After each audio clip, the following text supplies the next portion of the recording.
Praise the Lord. आज 20 तारीख गुरुवार अप्रैल का महीना। हम लोग लैंड स्पेशल डेली 58वां दिन में है। सावधान रहो, तुम मनुष्य को दिखाने के लिए अपने धर्म के काम न करो, नहीं तो अपने स्वर्गीय पिता से कुछ भी फल ना पाओगे।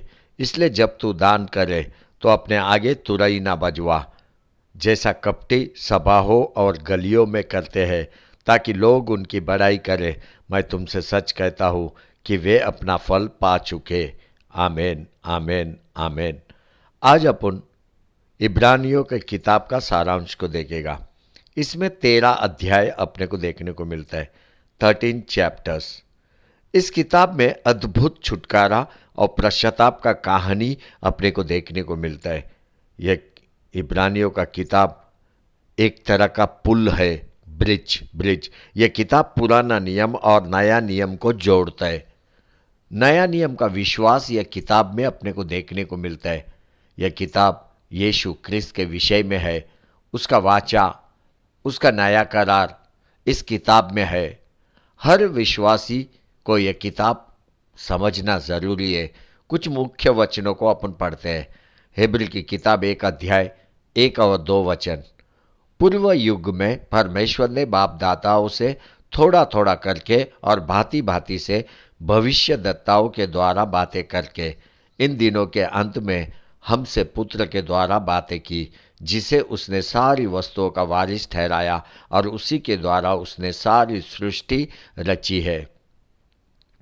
इब्रानियों की किताब 2 अध्याय 3 वचन। तो हम लोग ऐसे बड़े उद्धार से निश्चिंत रहकर क्यों कर बच सकते हैं, किसकी चर्चा पहले पहल प्रभु के द्वारा हुई और सुनने वालों के द्वारा हमें निश्चय हुआ। इब्रानियों की किताब 4 अध्याय 14 से 16 वचन।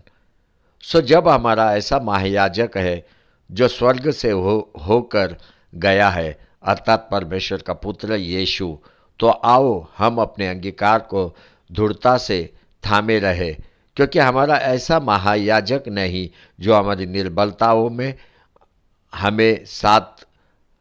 हमारे साथ दुखी न हो सके, वरन वह सब बातों में हमारी नाई परखा तो गया तो भी निष्पाप निकला। इसलिए आओ हम अनुग्रह के सिंहासन के निकट हिवाव बांध कर चले, कि हम पर दया हो और वह अनुग्रह पाए, जो आवश्यकता के समय हमारी सहायता करे। इब्रानियों की किताब 11 अध्याय 1 वचन। अब विश्वास आशा की हुई वस्तुओं का निश्चय और अनदेखी वस्तुओं का प्रमाण है। इब्रानियों की किताब 12 अध्याय 1 और 2 वचन।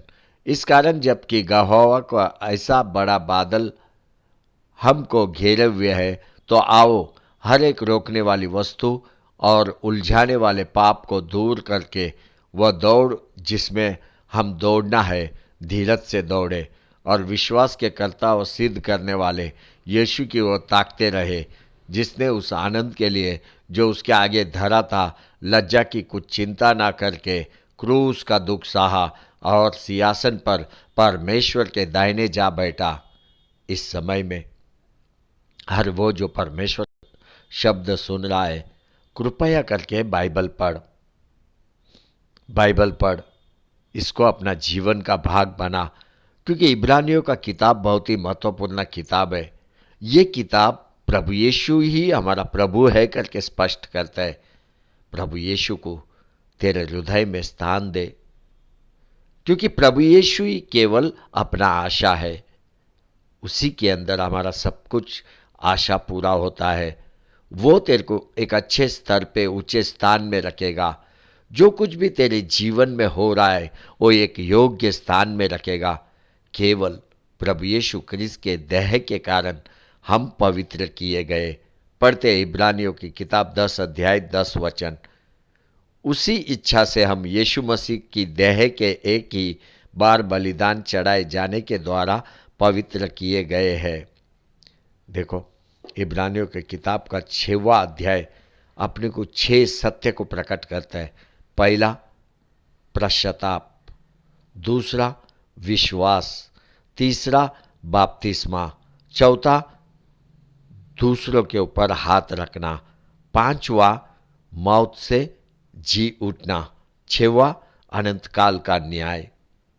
कृपया तू बाइबल पढ़, बाइबल को समझ और प्रभु यीशु क्रिस्त में विश्वास में बलवान हो। आमीन, आमीन।